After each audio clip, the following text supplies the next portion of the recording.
Assalamualaikum warahmatullahi wabarakatuh.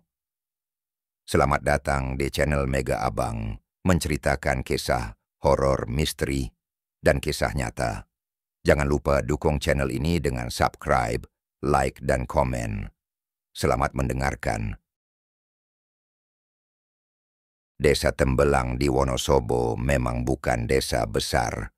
Letaknya agak terpencil, dikelilingi perbukitan dan kebun teh yang luas, dengan udara sejuk yang selalu basah oleh embun pagi.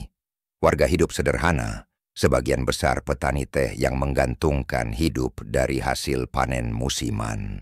Tidak banyak perubahan yang terjadi dari tahun ke tahun, hingga kemunculan Pak Surya mengubah segalanya. Dulu Pak Surya hanyalah salah satu dari banyak petani teh biasa. Orang mengenalnya sebagai sosok ramah, tidak neko-neko, dan rajin bekerja. Ia tinggal di rumah papan sederhana bersama istri dan anak semata wayangnya, Raka. Namun, dalam waktu yang terbilang singkat, hidup Pak Surya berubah drastis, terlalu drastis bahkan, hingga membuat orang mulai bertanya-tanya. Semua bermula sekitar 5 tahun lalu. Ketika banyak petani lain menjerit karena harga teh anjlok, Pak Surya justru mampu membeli lahan tambahan. Tak lama, ia membangun pabrik pengolahan teh sendiri. Bukan pabrik kecil, tapi bangunan 2 lantai berdinding beton lengkap dengan mesin modern. Para pekerja dari luar daerah berdatangan. Mobil pick-up keluar masuk membawa hasil teh kering ke kota-kota besar. Pak Surya sekarang beda. Lihat saja. Bajunya saja tiap hari ganti. Istrinya pakai kalung emas tebal segede jempol, bisik Bu Darmi, penjual sayur di pasar desa. Gaya hidup keluarga Pak Surya pun berubah drastis. Rumah tua mereka dibongkar total dan digantikan bangunan megah bercat putih, gading dengan gerbang besi berukir. Halaman depannya dipasangi air mancur kecil dan taman bunga. Sementara di belakang ada gazebo dengan kolam ikan koi yang katanya didatangkan langsung dari Jepang. Setiap hari, Pak Surya keluar rumah memakai mobil sedan hitam yang mengilap. Ia sering makan di restoran mewah di kota, menginap di hotel berbintang, dan kadang mengundang tamu-tamu penting dari luar kota untuk berkunjung ke pabrik tehnya. Warga desa yang dulu menganggapnya teman, perlahan merasa segan bahkan takut. Ia bukan lagi Pak Surya si petani teh, tapi Juragan Surya, orang kaya baru yang berkuasa. Namun di balik kekaguman yang dibalut kecemburuan, muncul bisikan-bisikan, pelan yang makin lama makin nyaring. Cepat sekali kayanya. Ya, bahkan tengkulak saja kalah dari dia. Komentar Pak Slamet, sesepuh desa, suatu malam di warung kopi. Jangan-jangan dia ikut jalan gelap. Gumam yang lain hampir tak terdengar. Tak butuh waktu lama hingga cerita-cerita aneh mulai muncul. Warga yang rumahnya dekat dengan bangunan megah Pak Surya mengaku sering mendengar suara langkah-langkah berat di malam hari, seolah ada binatang besar berkeliaran. Kadang terdengar suara erangan, berat dan dalam, seperti makhluk kesakitan.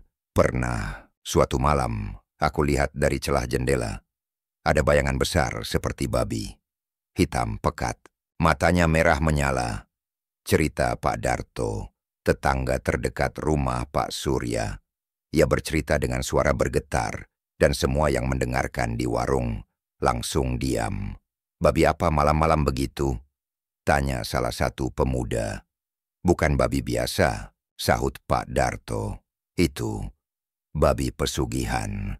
Sejak malam itu, kata pesugihan mulai beredar dari mulut ke mulut. Tidak ada yang berani menuduh langsung, tentu saja. Tapi setiap bisikan yang muncul di belakang punggung Pak Surya punya nada serupa.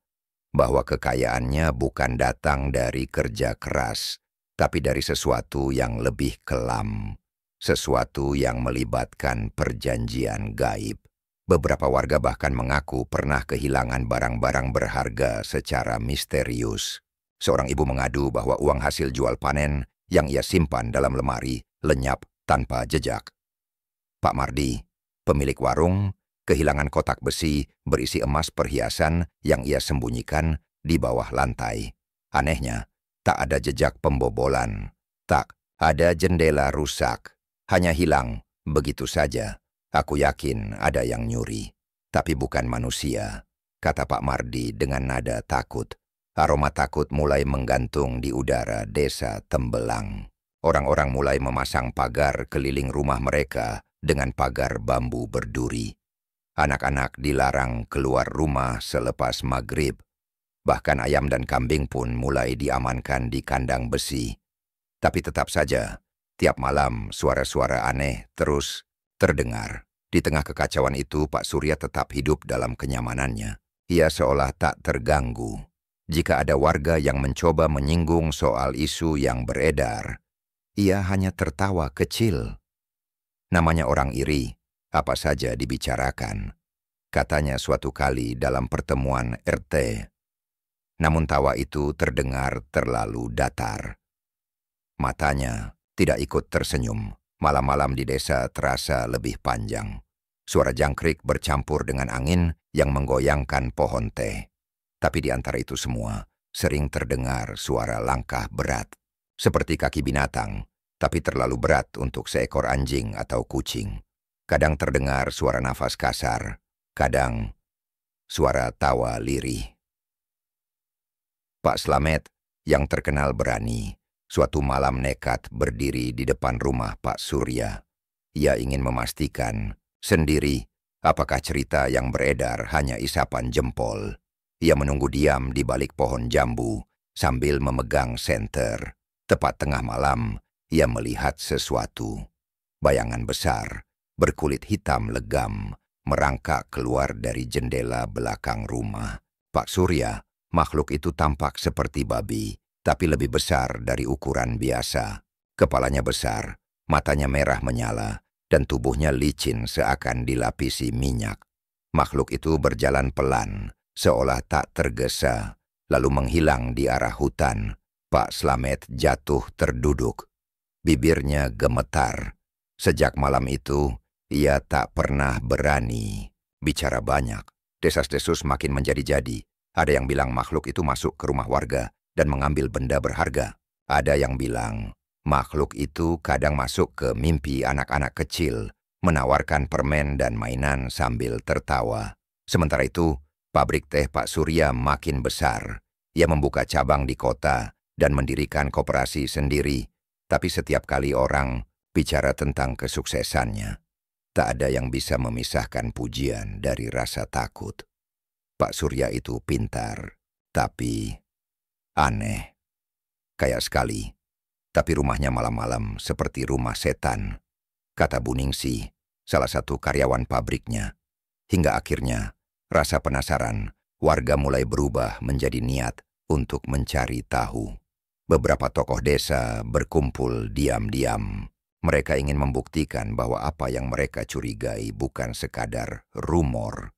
Namun mereka tak tahu bahwa yang akan mereka hadapi bukan hanya babi hitam berkeliaran, tapi sebuah kutukan yang sudah menunggu waktunya meledak. Beberapa tahun sebelum kekayaan dan kemegahan itu datang, kehidupan Pak Surya jauh dari kata sejahtera. Ia adalah petani teh biasa, mewarisi sebidang kebun kecil dari orang tuanya di lereng desa Tembelang. Bersama istrinya, Bu Laras, dan anak. Semata wayang mereka, Raka, Pak Surya menjalani hidup penuh perjuangan. Setiap pagi buta, ia sudah ada di kebun. Menyabit rumput, memeriksa pucuk daun teh, dan mengangkut hasil panen dengan keranjang rotan yang berat di punggung. Hari-harinya diisi kerja keras, tapi hasilnya tak sebanding. Harga teh yang terus turun, dan biaya hidup yang semakin tinggi membuatnya semakin terdesak. Musibah datang bertubi-tubi. 2 musim panen berturut-turut gagal karena cuaca ekstrem dan serangan hama. Hasil panen yang sedikit pun tak laku karena pasar dibanjiri produk dari pabrik besar di kota. Sementara itu, Anaknya sakit-sakitan dan butuh biaya pengobatan. Tabungan habis, perabot rumah mulai dijual satu persatu, dan utang pada Tengkulak menumpuk. Suatu malam, Pak Surya duduk sendiri di pinggir kebunnya. Angin malam dari Gunung Sindoro menusuk dingin hingga ke tulang. Ia menatap langit gelap yang tak bertabur bintang. Di tangannya secangkir teh pahit yang ia seduh dari sisa-sisa panen. Air matanya jatuh, bukan karena lemah, tapi karena kecewa pada hidup yang tak pernah berpihak. Apa gunanya bekerja keras kalau selalu begini? Gumamnya, lirih, tiba-tiba kabut tebal turun dari arah gunung. Udara mendadak terasa berat. Dari balik kabut itu muncul sosok laki-laki tua. Bajunya lusuh, rambutnya gimbal panjang, dan matanya tajam seolah mampu menembus isi hati. Pak Surya terkejut. Ia berdiri waspada, tapi tubuhnya terasa kaku. Orang seperti kamu sedang dicoba. Tapi tak semua ujian harus dilawan dengan kerja keras. Ucap lelaki itu, suaranya serak namun jelas. Siapa kamu? Tanya Pak Surya, suaranya bergetar. Aku cuma perantara. Kalau kau mau keluar dari jurang ini, ada jalan pintas. Tapi tentu, tak ada yang gratis di dunia ini. Pak Surya diam. Dalam kepalanya berkecamuk pertanyaan, tapi lidahnya keluh. Datanglah ke lereng barat Gunung Sindoro. Malam Jumat Kliwon, bawa sesaji, ayam cemani, bunga 7 rupa, dan darah dari tubuhmu sendiri. Di sana, pintu akan terbuka. Sebelum Pak Surya sempat bertanya lebih lanjut, sosok itu lenyap dalam kabut. Seakan ditelan malam. Hari-hari berikutnya, Pak Surya tak bisa melupakan pertemuan itu. Akalnya menolak, tapi hatinya gelisah. Ia mencoba bertahan, tapi tiap hari makin sulit. Istrinya mulai sakit, Raka butuh biaya sekolah, dan Tengkulak datang menagih utang dengan wajah bengis. Akhirnya malam Jumat Kliwon itu tiba. Dengan tubuh gemetar, ia membawa sesaji ke tempat yang ditunjukkan. Sebuah area hutan kecil di lereng barat Gunung Sindoro yang jarang dijamah manusia. Tempat itu sunyi, hanya suara jangkrik dan hembusan angin yang terdengar.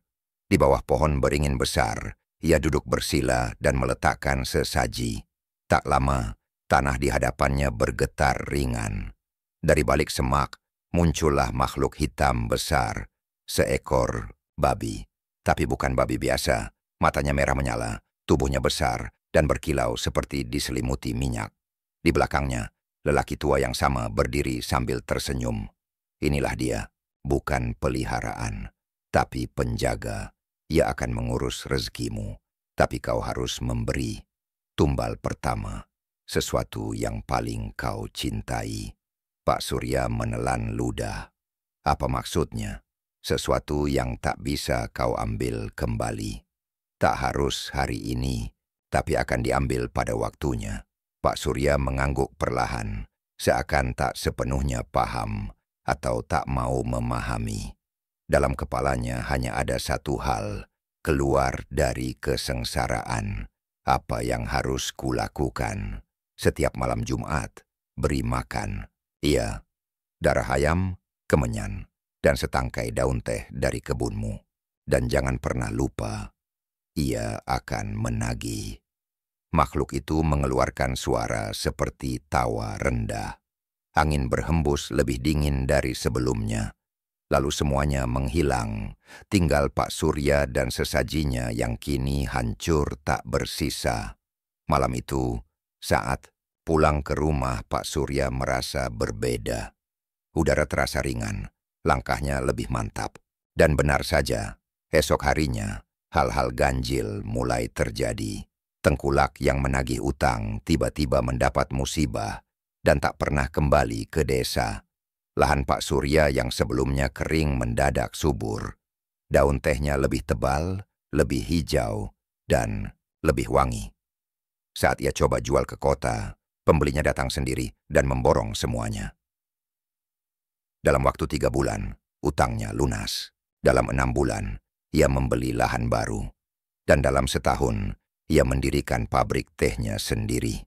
Semua terasa mudah, seperti ada tangan tak terlihat yang membukakan semua pintu.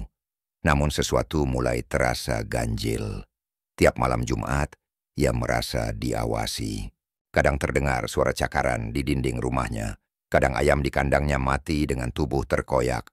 Tapi ia tetap memenuhi ritual. Darah ayam hitam, setangkai daun teh, dan asap kemenyan. Istrinya mulai curiga. Namun Pak Surya hanya berkata, "Ini semua hasil kerja keras, Bu." Tapi jauh dalam hatinya, ia tahu ada harga yang harus dibayar dan waktu akan menagihnya. Malam itu langit seperti ditutupi selimut hitam tanpa bintang. Desa Tembelang tertidur dalam sunyi, tapi di sebuah lereng sunyi di bawah kaki Gunung Sindoro, seorang pria sedang bersimpuh di tanah basah, dikelilingi sesajen dan aroma kemenyan yang menyengat. Pak Surya memandangi lingkaran tanah yang sudah ditaburi bunga 7 rupa. Di tengahnya seekor ayam cemani menggelepar, matanya merah, dan tubuhnya seolah tahu apa yang akan terjadi. Di tangan Pak Surya tergenggam sebilah pisau kecil. Jari-jarinya gemetar, tapi tatapan matanya kosong, seperti sudah tak ada lagi jalan untuk kembali. Sosok tua itu muncul dari balik kabut seperti sebelumnya. Kali ini, ia membawa kendi tanah liat dan sehelai kain hitam lusuh. "Kau sudah siap?" tanya si dukun. Suaranya berat, seperti keluar dari rongga bumi. Pak Surya hanya mengangguk, tak ada kata-kata yang bisa keluar dari mulutnya. Keringat dingin membasahi tengkuknya meski udara malam begitu dingin. Kalau begitu, mulai. Dengan aba-aba halus dari sang dukun, Pak Surya menyayat leher ayam cemani. Darah mengucur deras, menetes di atas kain hitam dan bunga-bunga yang terhampar. Suara ayam mengejang disusul denting kendi yang dihantam tongkat si dukun, menciptakan irama aneh yang memekakkan telinga meski nyaris tak terdengar. Kemudian si dukun membuka mulutnya dan melantunkan mantra dalam bahasa yang Pak Surya tak mengerti. Kata-katanya bergetar di udara, bergulung-gulung seperti angin malam. Kabut di sekeliling makin tebal, dan dari kegelapan terdengar suara. Bukan, lebih tepatnya, erangan. Berat, dalam, seperti napas makhluk yang tak berasal dari dunia ini. Babi itu muncul dari balik semak, lebih besar dari sebelumnya. Tubuhnya legam, matanya merah menyala, dan cakarnya meninggalkan bekas hangus di tanah yang ia injak. Si dukun tersenyum miring, saatnya menyerahkan yang paling berharga. Pak Surya menatapnya, bingung. Maksudnya, aku sudah beri tumbal darah ayam ini. Tidak cukup, potong si dukun. Kau sudah masuk terlalu dalam. Yang paling berharga bukan hartamu, tapi masa depanmu, bagian dari jiwamu. Pak Surya terdiam. Ia teringat wajah istrinya, Bularas yang setia menemaninya dalam susah senang, dan Raka, anak semata wayangnya yang bermimpi menjadi guru. Pandangan itu membuat hatinya perih, tapi di hadapannya, jalan itu sudah terbuka. Pintu telah dibuka. Mundur berarti menolak, dan menolak berarti mati. Aku setuju, ucapnya akhirnya. Seketika, tubuh babi itu bergetar dan mengeluarkan suara parau seperti tawa rendah. Si dukun melangkah mendekat dan mencelupkan jari ke dalam darah ayam, lalu mengguratkan simbol aneh di dahi Pak Surya. Tumbalmu diterima. Mulai hari ini, keberuntungan akan mengalir deras padamu. Tapi ingat, kau telah menyerahkan bagian dari masa depanmu, dan kelak ia akan datang menagih. Petir menyambar di kejauhan, meski langit tidak mendung. Pohon-pohon di sekeliling bergoyang seolah berbisik, ritual selesai. Pak Surya berdiri lemas, seakan sebagian dirinya telah dicabut dan dikubur bersama darah yang meresap ke tanah. Sejak malam itu, segalanya berubah seperti sulap. Panen berikutnya, kebun teh Pak Surya menghasilkan daun berkualitas tinggi. Warnanya hijau terang, baunya harum menyengat. Ketika dijual ke pasar, seorang eksportir dari kota besar menawarnya dengan harga 2 kali lipat. Lalu datanglah pembeli lain, lalu penawaran kerjasama, dan tak lama berdirilah bangunan pabrik sederhana di tepi jalan desa. Dalam waktu 6 bulan, ia menjadi juragan kecil. Setahun kemudian, rumahnya dibongkar, diganti dengan bangunan megah. Istrinya kini memakai emas yang berkilau setiap hari, dan anaknya Raka mulai diajak ke kota untuk makan di restoran mahal dan belajar bahasa asing. Warga desa hanya bisa berdecak kagum. Rezeki Pak Surya memang deras sekali, ya, kata Bu Darmai di pasar. Namun rezeki itu tak datang tanpa tanda.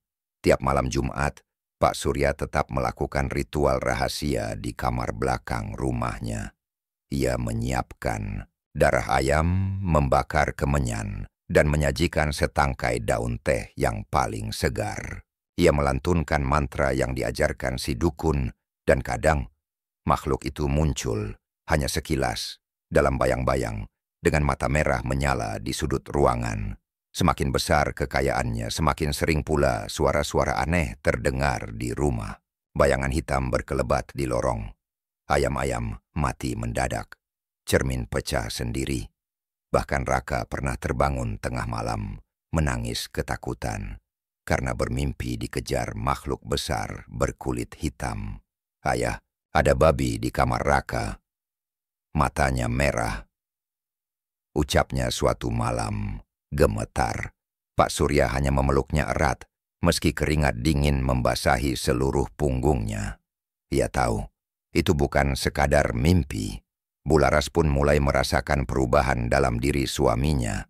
Pak Surya kini lebih pendiam, sering termenung, dan tak lagi menatap keluarganya dengan hangat seperti dulu.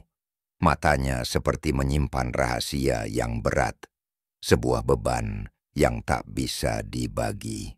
"Mas, kau baik-baik saja?" tanya Bularas suatu malam. Pak Surya hanya menjawab dengan anggukan. Ia tak bisa berkata jujur, karena ia tahu, jika keluarganya tahu, segalanya akan runtuh. Namun seberapapun ia menyembunyikannya, harga yang ia bayar mulai tampak. Raka, anak semata wayangnya, yang dulu ceria dan cerdas, mulai berubah. Ia menjadi mudah marah, susah tidur, dan kadang berbicara sendiri. Nilai sekolahnya menurun drastis. Ia kehilangan semangat belajar. Bahkan pernah sekali mengurung diri di kamar 3 hari tanpa mau bicara dengan siapapun.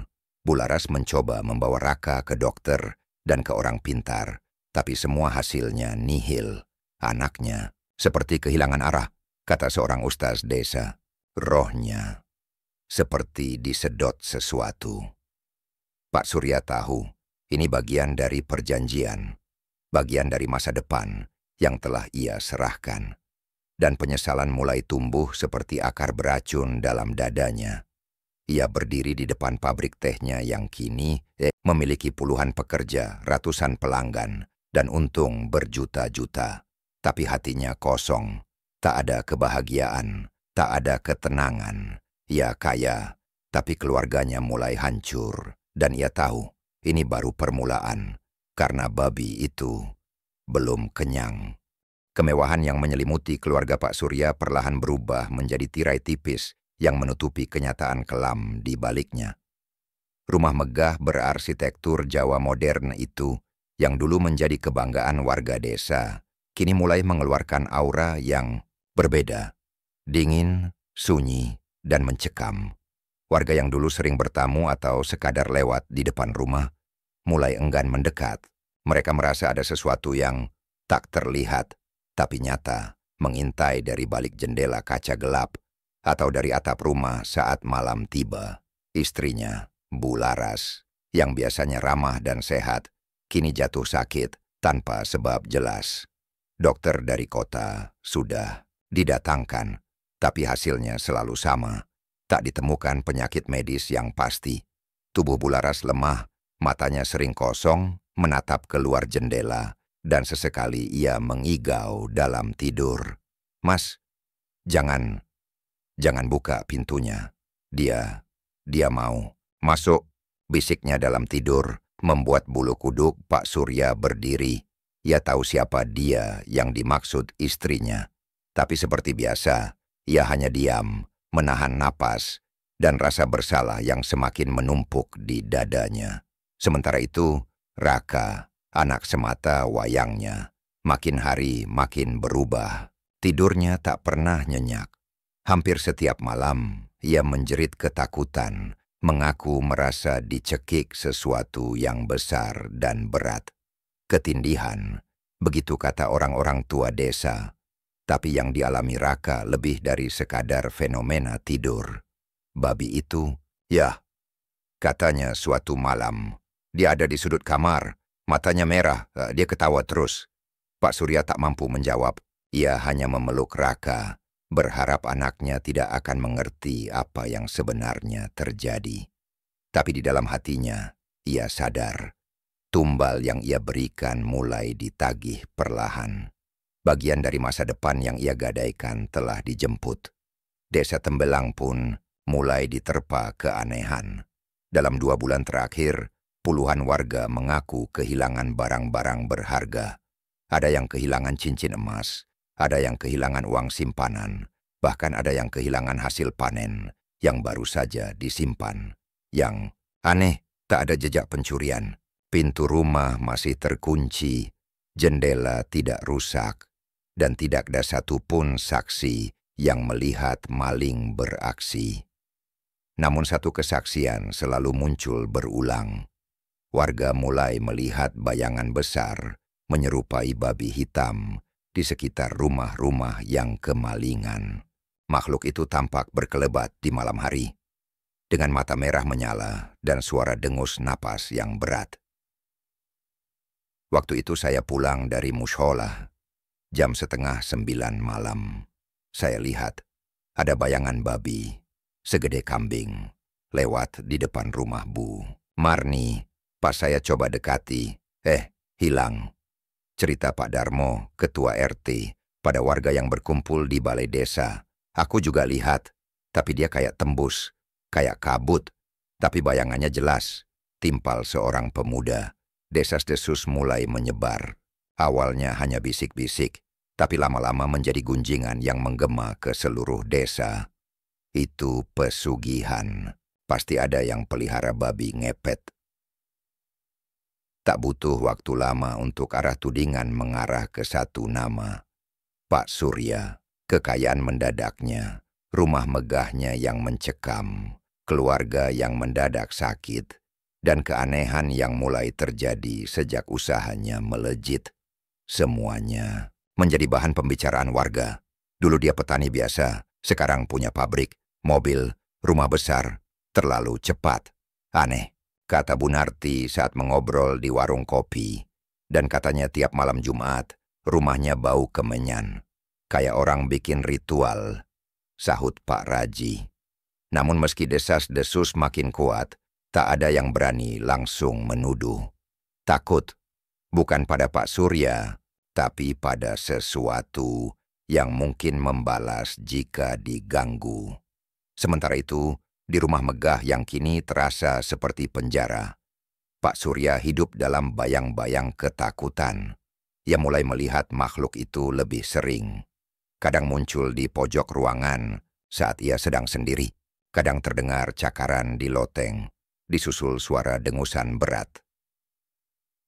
Ritual yang dulu hanya ia lakukan saat malam Jumat, kini terasa seperti keharusan yang lebih sering, seolah makhluk itu haus dan terus menagih.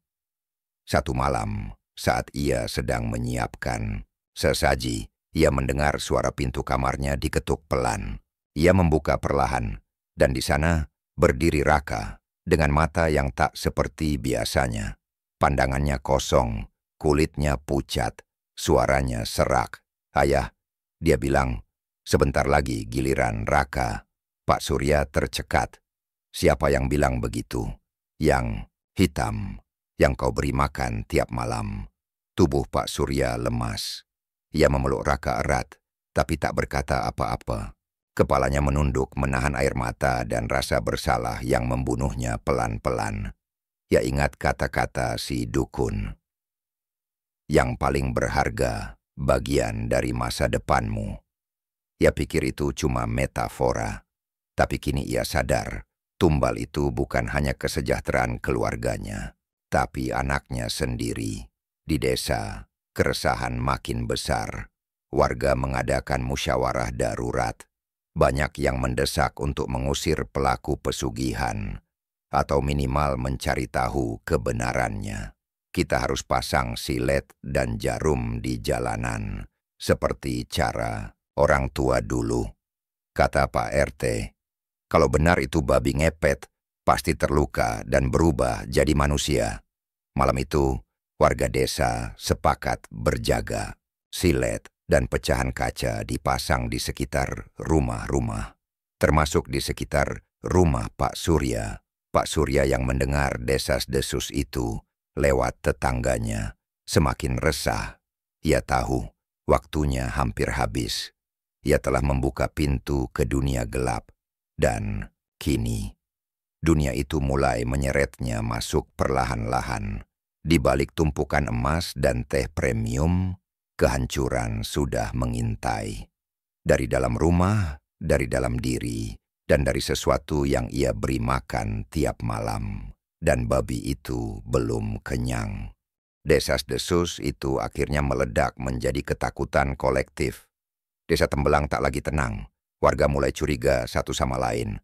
Takut kalau makhluk itu, babi hitam misterius, kapan saja bisa muncul dan mencuri harta mereka. Satu persatu, warga merasa resah, terutama setelah makin banyak kejadian aneh menimpa rumah-rumah sekitar. Barang hilang, ayam mati mendadak. Bahkan ada satu kejadian di mana seorang ibu tua mendapati bayangan besar di belakang rumahnya. Dan ketika berbalik, ia pingsan mendadak tanpa sebab.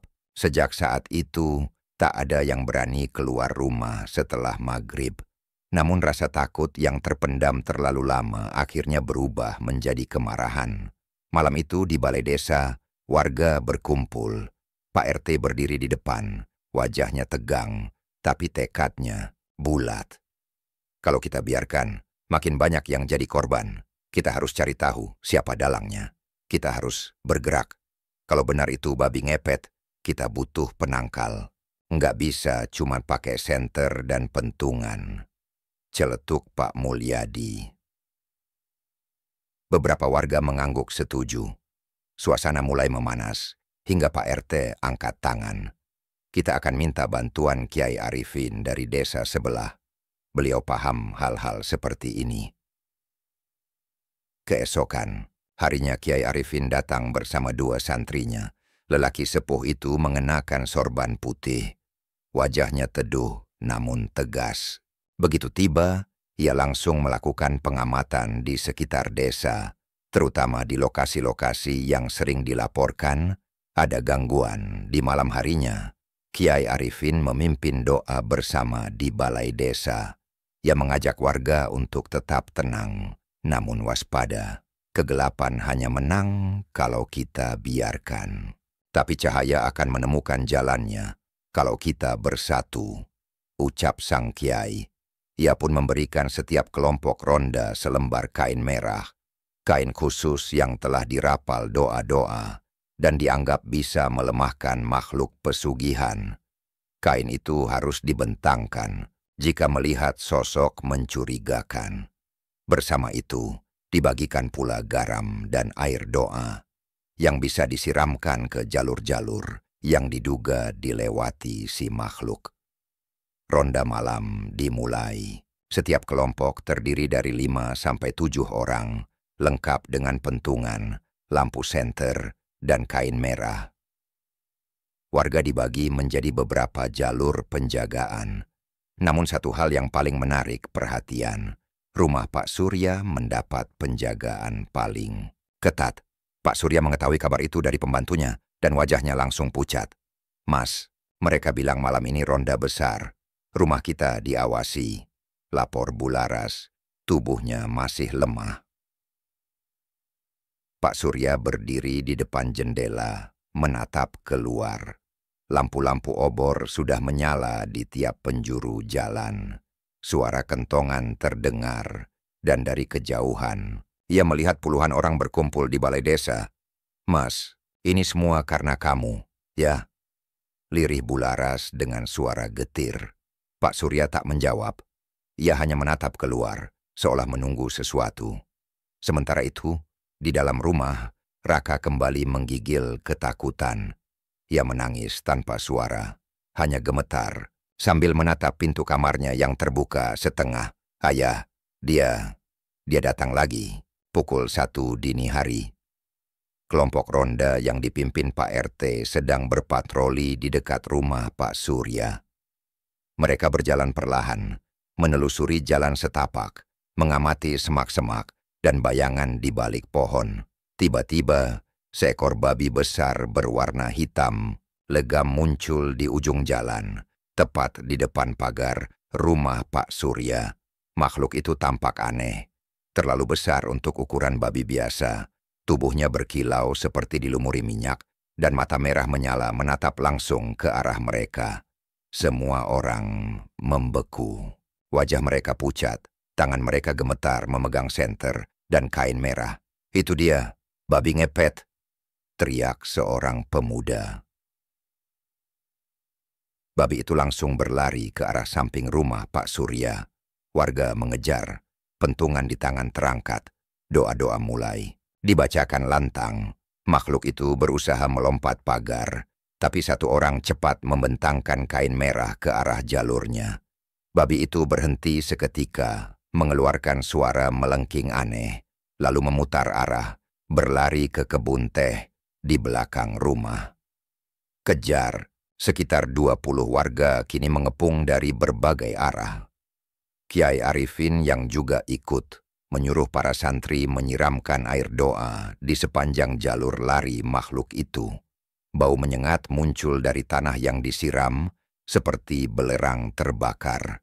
Makhluk itu mulai melambat. Langkahnya gontai. Ia berusaha melompat ke semak, tapi kakinya tersandung tali rafia jebakan yang sebelumnya dipasang oleh warga. Tubuh besar itu terjatuh, dan semua warga langsung mengelilinginya. "Jangan dipukul, tunggu," seru Kiai Arifin. Babi itu meraung, pelan. Tubuhnya mulai bergetar. Suara berat keluar dari mulutnya seperti napas makhluk yang kesakitan. Lalu, tubuh itu mulai berubah. Perutnya mengempis, kakinya mengecil, matanya memejam, dan perlahan tubuh babi itu menyusut menjadi seorang lelaki. Semua warga terperangah. Wajah lelaki itu adalah Pak Surya. Ia terbaring di tanah, tubuhnya telanjang, kulitnya penuh luka gores dan darah. Matanya setengah terbuka, bibirnya bergetar. "Ah, aku hanya ingin hidup lebih baik," bisiknya. Kiai Arifin segera menyelimuti tubuhnya dengan kain, lalu berlutut dan berdoa keras. Warga hanya bisa terdiam. Beberapa menunduk, beberapa mundur perlahan. Pemandangan itu terlalu nyata untuk dipahami dalam logika biasa. Pak Surya dibawa ke balai desa. Ia tak sadarkan diri. Tubuhnya lemas, seperti kehilangan seluruh energinya. Kiai Arifin menyuruh warga untuk tidak menghakimi dulu. Dan malam itu ditutup dengan doa panjang untuk membersihkan desa dari energi gelap. Raka dan Bularas hanya bisa menangis. Ibu dan anak itu seperti tak percaya. Pria yang selama ini mereka banggakan ternyata menyimpan rahasia sebesar itu. Keesokan harinya kabar tentang kejadian semalam menyebar ke seluruh penjuru desa. Beberapa warga masih syok, tapi sebagian besar merasa lega. Sumber gangguan telah ditemukan. Namun satu hal yang belum bisa dijawab siapapun, apakah makhluk itu sudah benar-benar pergi atau hanya sedang menunggu saat berikutnya untuk bangkit. Karena di malam berikutnya, meski rumah Pak Surya sudah sepi, beberapa warga masih mengaku mendengar dengusan berat dari arah kebun teh. Malam ketika warga mengepung babi hitam itu adalah malam paling mencekam dalam sejarah desa Tembelang. Langit kelam tanpa bintang, angin dingin berembus tajam, dan semangat puluhan warga menyatu dalam satu tujuan, mengakhiri teror yang selama ini mengintai mereka dalam diam. Namun, tepat ketika babi hitam itu terpojok dan siap disergap oleh warga yang membentangkan kain merah, makhluk itu melesat cepat ke semak-semak, melompati parit, dan menghilang ke kegelapan. Kilat menyambar langit, dan hujan gerimis mulai turun. Ketika warga akhirnya sampai ke tempat terakhir makhluk itu terlihat, yang tersisa hanyalah selembar kain lusuh dan pakaian, baju batik, dan celana panjang yang biasa dipakai Pak Surya. Basah oleh embun malam, pakaian itu tergeletak di tanah tanpa jejak darah atau tanda-tanda perlawanan. Semua orang terpaku. Tak ada tubuh, tak ada suara, hanya pakaian kosong di tanah becek. Kiai Arifin memungut pakaian itu perlahan, menggumamkan doa. Lalu ia berkata dengan suara rendah namun menggema, ia belum mati, tapi jiwanya telah tercerabut dari tubuhnya. Makhluk itu sudah mengambil haknya. Warga hanya bisa saling pandang. Tak satu pun berani bicara. Di antara mereka, diam-diam tumbuh rasa takut baru, bukan hanya pada makhluk itu, tapi pada kutukan yang mungkin belum sepenuhnya usai. Keesokan paginya, kabut masih menyelimuti desa Tembelang. Ketika seorang tetangga Pak Surya, Bu Jumi, datang ke rumah mewah itu untuk mengantarkan sarapan bagi Bularas dan Raka. Pintu rumah sedikit terbuka, berderit pelan saat disentuh. Tak ada suara, tak ada jawaban ketika ia memanggil dari luar. Bularas, Dik Raka, serunya pelan, melangkah masuk ke ruang tamu. Ruangan itu dingin, terlalu sunyi. Gorden masih tertutup, lampu-lampu masih menyala. Aroma kemenyan sisa semalam masih samar tercium. Jantung Bu Jumi berdegup cepat, firasat buruk mengendap di benaknya. Perlahan, ia berjalan menyusuri lorong rumah, menuju kamar utama di ujung lorong. Pintu setengah terbuka, dan dari celahnya ia melihat sosok seseorang duduk membelakangi ranjang. Pak Surya, tak ada jawaban. Ia mendorong pintu lebih lebar. Begitu pintu terbuka sepenuhnya, jeritannya pecah menembus langit pagi. Pak Surya ditemukan duduk bersila di lantai kamar. Tubuhnya membiru seperti mayat yang telah lama membeku. Matanya melotot ke depan, mulutnya sedikit terbuka, membentuk ekspresi ketakutan luar biasa, seolah ia melihat sesuatu mengerikan di detik terakhir hidupnya. Tubuhnya kaku, seperti membatu. Di sekelilingnya, lantai dipenuhi garam dan abu hitam, seperti sisa pembakaran. Tak ada luka luar, tak ada darah. Tapi jelas, ia telah mati dengan sangat menyakitkan. Bularas ditemukan pingsan di kamar sebelah, sementara Raka meringkuk di pojok kamar dalam kondisi linglung. Bocah itu hanya menggumam, "Ayah, jangan dibawa, jangan ajak aku." Warga berdatangan. Rumah megah itu mendadak dikepung oleh kerumunan, bukan karena kagum, tapi karena duka dan ketakutan. Polisi dan tenaga medis dipanggil, tapi bahkan mereka tak bisa memberi penjelasan pasti. Kematian mendadak, kata dokter dari puskesmas. Tapi ekspresi wajah seperti ini saya belum pernah lihat sebelumnya. Kiai Arifin datang terakhir, membawa air doa dan bacaan surah Yasin. Begitu melihat tubuh Pak Surya, ia hanya menghela napas panjang. Makhluk itu sudah menagih penuh, dan ia mendapatkan apa yang dijanjikan. Pemakaman Pak Surya berlangsung tanpa kemewahan. Peti kayu sederhana, tak ada arak-arakan panjang, tak ada bunga-bunga indah. Hanya belasan warga yang datang, itu pun dengan wajah was-was.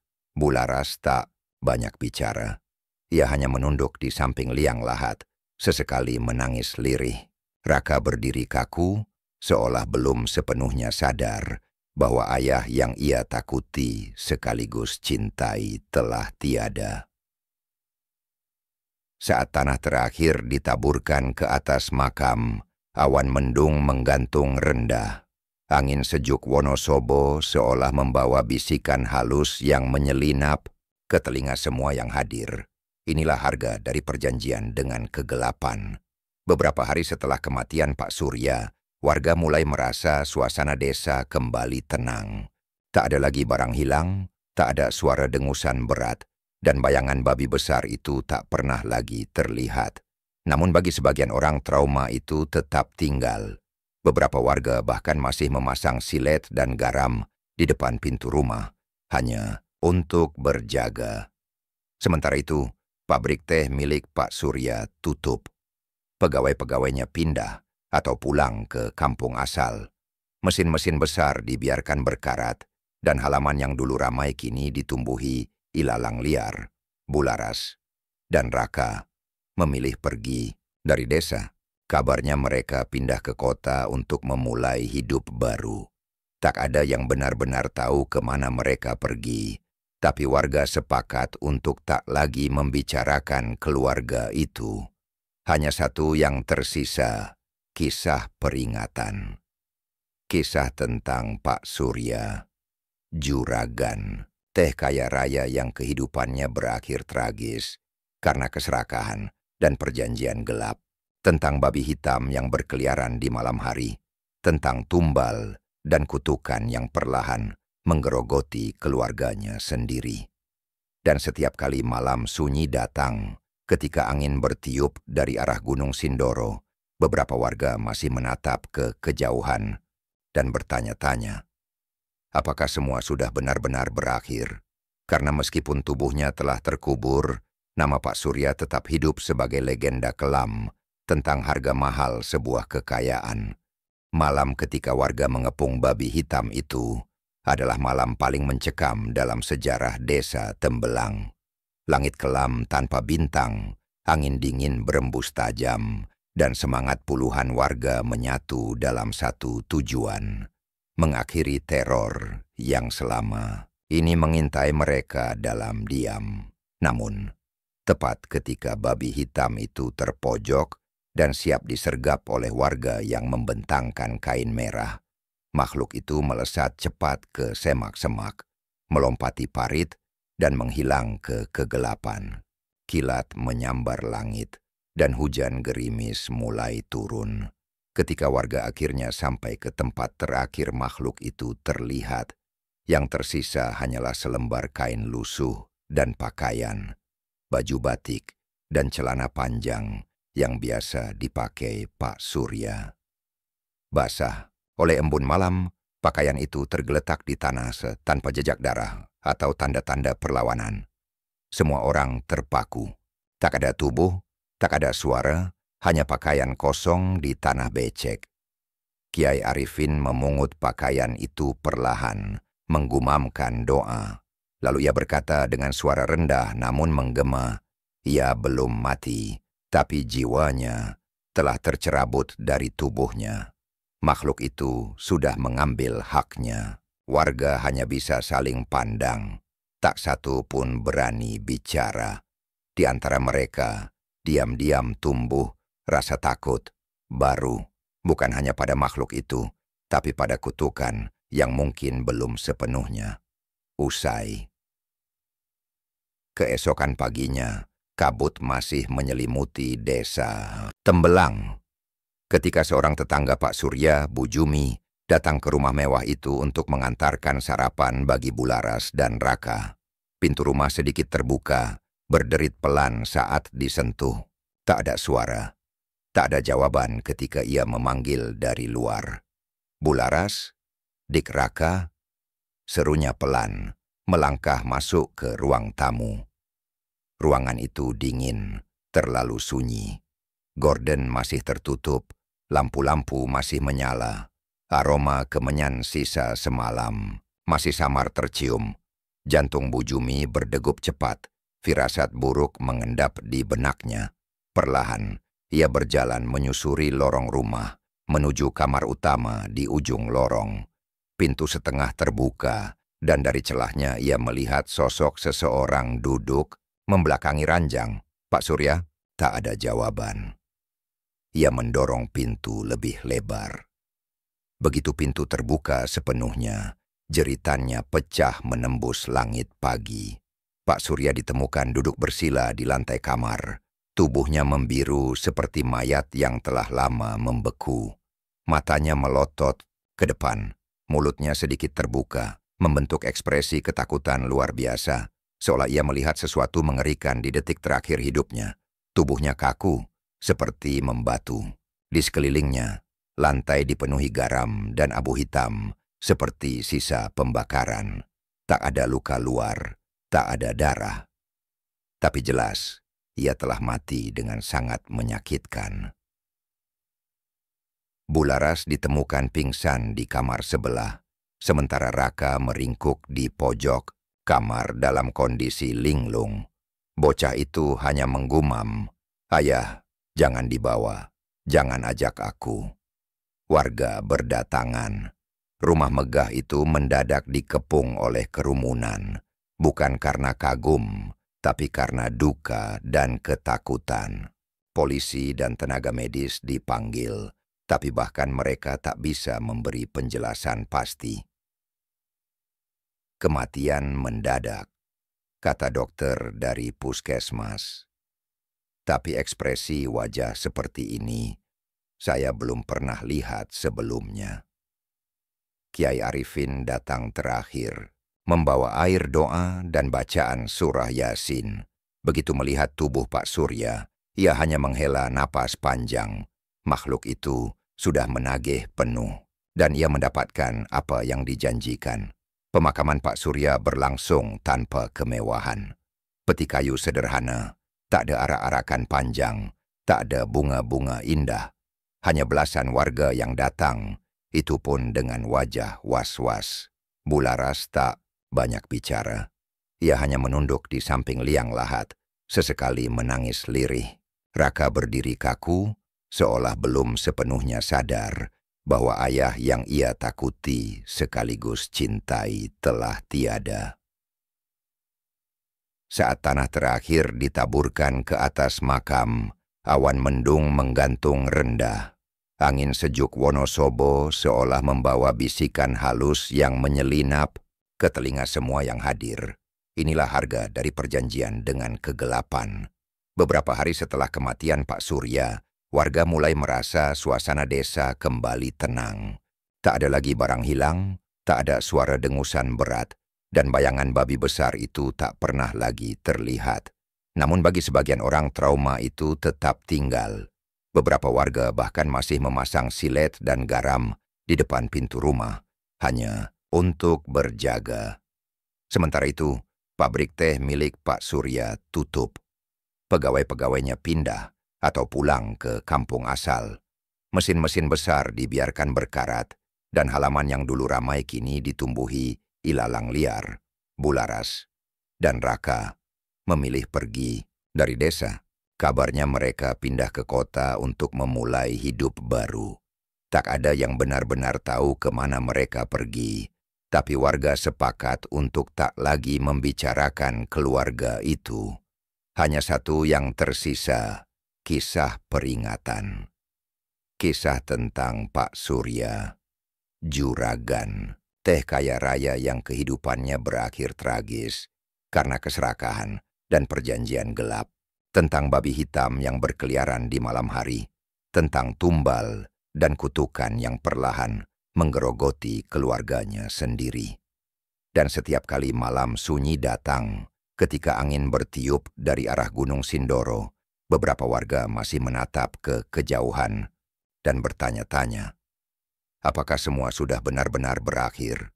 Karena meskipun tubuhnya telah terkubur, nama Pak Surya tetap hidup sebagai legenda kelam tentang harga mahal sebuah kekayaan